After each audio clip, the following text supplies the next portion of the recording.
Today, we're going to be rebuilding the top end of a PoulanPro 4218 chainsaw. This is the Afterwork Garage.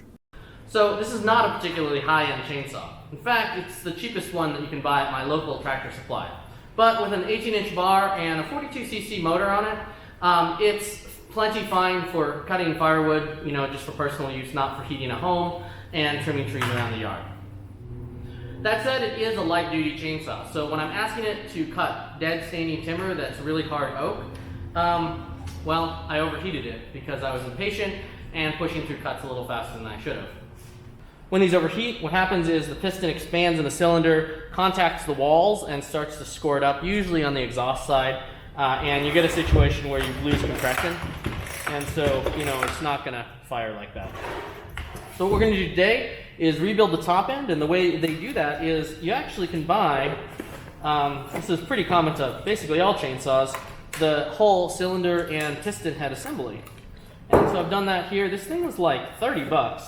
So the first thing I'm going to do is take off the bar, take off the shrouding, and see if we can't get this isolated and compare it with the replacement part, and then get it put back on. Using the chainsaw tool that's stored right down here in the handle, I'm just going to go ahead and pull these bar nuts off. Alright, with those off, we've liberated this part here. And here's our little bar tensioner on the back. We can just remove the bar from the sprocket. Okay, since we're not messing with the crankshaft or the clutch assembly, we don't need to mess with that. I am going to clean this up a little bit though while it's off, because looks like these are T20s right here. The longer one goes in here with this spring, looks like. And we have one more here.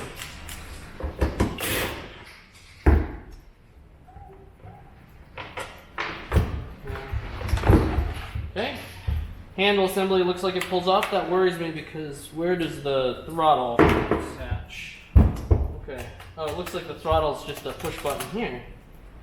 Just kind of convenient, I guess. Don't have all the cables running through there. I'm gonna need an extension for some of these. See if I can go find that. And they pull off just like that. Oh, this is good. Here's the air cleaner right here. This definitely needs to get changed frequently. I'm surprised it's a little as hard to get to as it is. We'll give that a clean out certainly right now.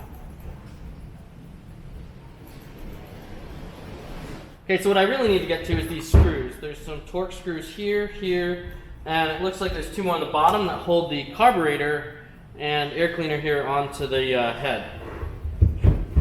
So also pull out the spark plug. These. We can take this off. Nice that the recoil assembly stays together. We have our start-stop leads here. Okay, so it looks like this black one comes and clips up here. So this should come off. There we are. And that looks like it's press fit in there. So maybe we can just take that off.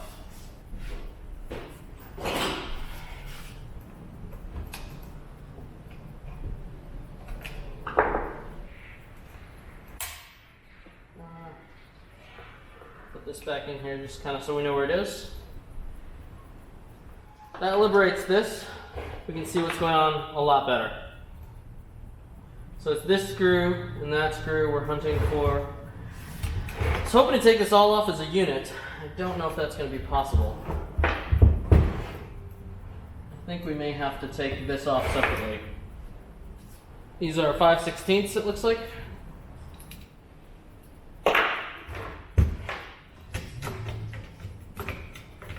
Oh, that's nice. That comes off. Oh, this comes off. Okay. This all just slides off as a unit. That's amazing. Fuel lines. I'm just going to keep them attached because we have our carburetor here. God, it's tiny. Our airbox intake here with choke. And here's our throttle linkage. So when this pushes in, it opens the throttle. Alright, it looks like we have a gasket around here. Maybe I can just keep that on. See if I can take these off.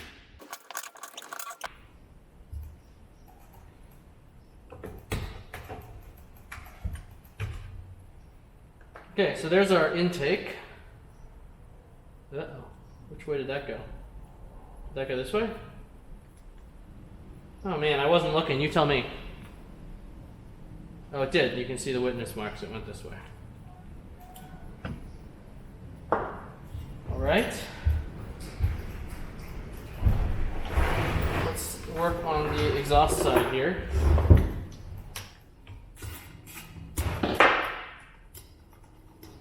Well, this seems like a 10, so we'll call it 10.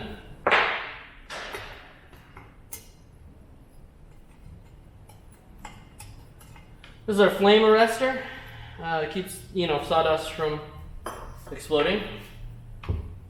Don't know if you can see that, but there's screws right down in there that liberate the exhaust. These bolts are T30s.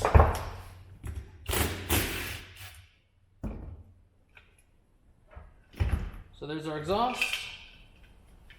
These are the T30 exhaust bolts. And let's turn it over and look at our piston. You can see it's scored in there. It's not quite as bad as I thought it was going to be, and the ring still looks like it's mobile, but apparently it's enough. I can also see here the attachment is there's the bottom ends of bolts, so I think it's going to be the bottom that we're going to go in from, and in fact it is right there.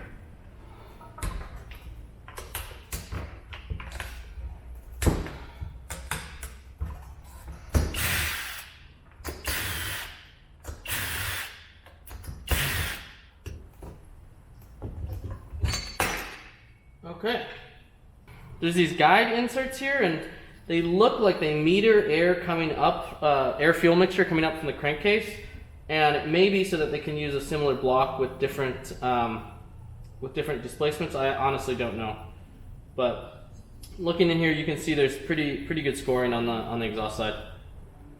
So for this, we're going to leave the crank shaft and connecting rod in place. What I'm going to do is try to take out the piston head without disturbing everything else. Before we do that, actually, I'm going to take a look at these, make sure they look pretty much identical. So looking at the exhaust side and the intake side, they look pretty much identical here. We got the spot for the spring to transfer over, and inside here we have our piston and ring and wrist pin and circlips. Casting looks a little different, so this looks like a duller metal casting, but I don't know if that makes any difference. We'll see. There's an arrow on the piston head, and that's going to show the direction of flow, so that arrow is going to point towards the exhaust side. That would be this way. Now, to get these clips off, there's sometimes a fight. We need a pick, and since we don't care about this piston, I'm not going to be terribly concerned about scratching it up. But that clip went flying. So I just pushed, and the wrist pin is coming out the side that I took the clip off on. We have a wrist pin. Slides up. There is a roller bearing cage in there. The rollers look pretty good. I don't see a roller bearing cage that this came with, so I'm going to be careful not to mess those up. Now we can get a little look at the damage to this piston. You can see that's the exhaust side scored up.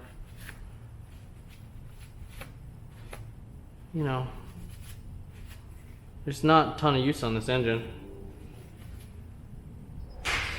There's a locating pin on these pistons, and so the ring gap is going to locate to that pin.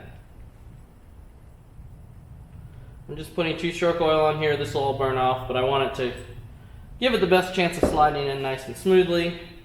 And if you look at the ring, they're beveled on one edge. That bevel is going to go, in this case, it's going to go up because that pin is on the top side. So we will just get this set in there. These rings are pretty fragile, so try to be careful with them. And when this goes into the cylinder, it's going to close up around that ring, keep it from spinning around. What you don't want is one of those edges catching an exhaust port. It'll shred the ring up and you'll ruin it. So the nice thing about these cylinder heads, this is common, is that you see there's a slope here, so it's tapered in. That's so that when the piston slides in, it acts as its own ring compressor. I'm a big fan of that.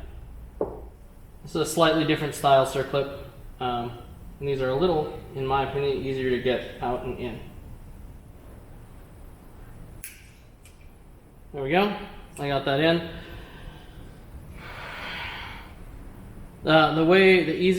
These are always kind of finicky to get in. The way to do it is to grab this inner part, set the outer part in the channel, and then roll it in like you're rolling up a spring or something. So with that circlip in, I'm going to go ahead and put a little more two-stroke oil in here on these bearings and on the pin. Here. Let's see if we can get it lined up. There we are. Now we just need to install the second circlip on the other side of the wrist pin. Sorry you can't see this very well, but neither can I. There we go. We're seated in there. And not a terrible fight. So. Oh my gosh, it's like so crazy outside. Instead of a separate gasket, the cylinder is sealed to the crankcase with gasket maker that's helped out by a groove that's milled into the block. Regular RTV is tempting, but I think it doesn't do well with gasoline. So I think I need to get special, head gasket maker thing. I will work on that and be back. Okay, I'm back. And I'm going to use this gasket maker here. It's up to 608 degrees Fahrenheit, and it's importantly resistant to gasoline. So I think that's what I'm going to do to remake this gasket that was made here on this bottom one. Before I do that though, I am going to give this a little bit of a spray down with some brake clean to get this surface all cleaned up. Now since I cleaned everything off with brake clean, that means that I stripped some of the protection away from the two-stroke oil that was in there, so I'm going to add a little bit more two-stroke oil back to these joints that need it. So the crank journal, and then these little areas here, I think. Alright, so when I make this gasket, I'm going to put it in this trough right here where it was before, and just kind of see what we get. Alright, that said, I'm going to try to keep this surface clean. Alright, but I am going to put some oil in there so that we're not going, the piston's not going into a dry chamber. We're also going to put these in. I'm going to follow how these were done. So it looks like on the intake side is the fat edge. So there's a fat edge and a skinny edge. Looks like the fat edge is on the intake side. There we go. That looks like it should, I think. Now, I'm going to slide this piston in here. Work it a little bit so the ring can get... Come on. This was a little frustrating because every time I turned the cylinder over, one or both of the black plastic inserts would come falling out. So I ended up getting the piston seated in the cylinder first and then sneaking the inserts in afterwards.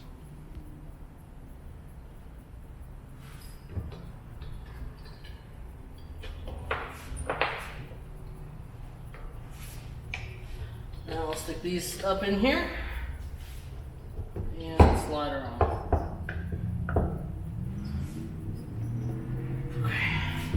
And start to tighten down these bolts.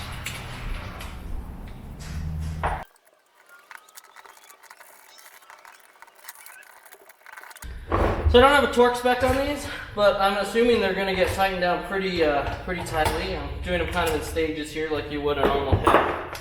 I'm going to take a look here the whole time and make sure things look the way I think they should be looking. We'll do a quick little spin around of the crankshaft. Seems to be spinning, which is always a good thing. And then keep tightening these down a little bit. So these bolts are tightened down pretty much as tight as I can get them, holding it with this wrench. I think that's probably the way to go. With the cylinder in place, I installed the exhaust and then moved on to the intake side. We found a difference in these heads. If I sink this intake bolt all the way down, and I measure the stick out here, 4.5. And I do the exact same thing in the same hole on the new head. What about 6.5? So that difference doesn't allow us to cinch down this intake on here properly. Can't find any washers or spacers or anything to fit around here to fit on the intake, so I think what I'm going to do is just take 0.2 of an inch off of each of these bolts so that I can install the intake.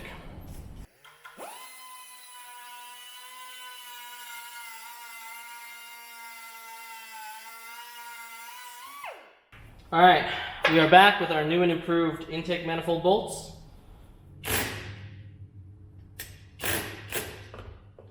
With the intake successfully bolted on, I continued with reassembly. Just wanted to point out an observation here. I'm not super familiar with small motors, and maybe this is common, but this is an interesting design. When you pull the choke, it closes the choke plate, and there is a throttle plate back here. So what it does is it actually locks out the throttle partially open and closes the choke plate in front of it.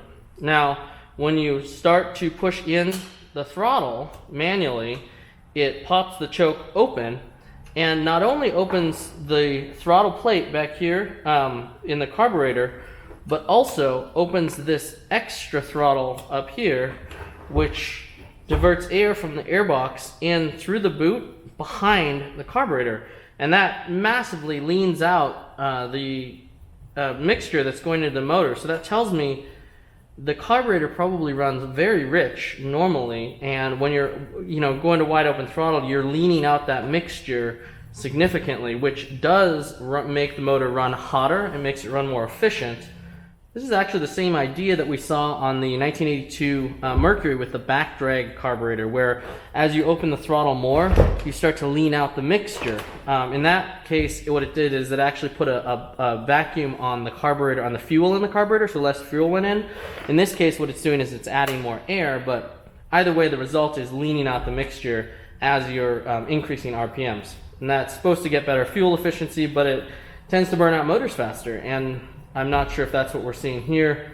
Actually, what we're seeing here is me being impatient, pushing it too hard and overheating it, but it's definitely something I haven't seen before, so just something I thought I'd share. So now that I have the pull back on and the air back on, what I'm going to do is I'm going to just leave the spark plug out and pull it a few times to clear out some of that brake clean in there. Make sure the two-stroke oil is getting bedded down into the bearings, and give the ring just a little bit of a head start. We don't have any leftover parts, which is excellent. Let's put the bar back on.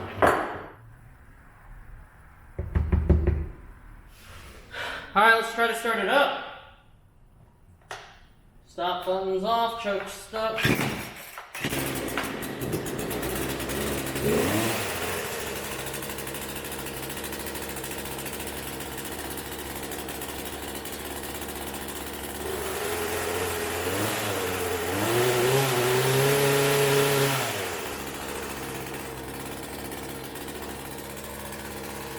How about that? Second pull.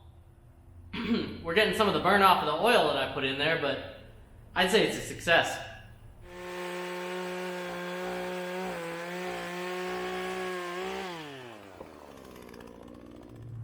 Thanks for watching, and I'll catch you next time on the After Work Garage.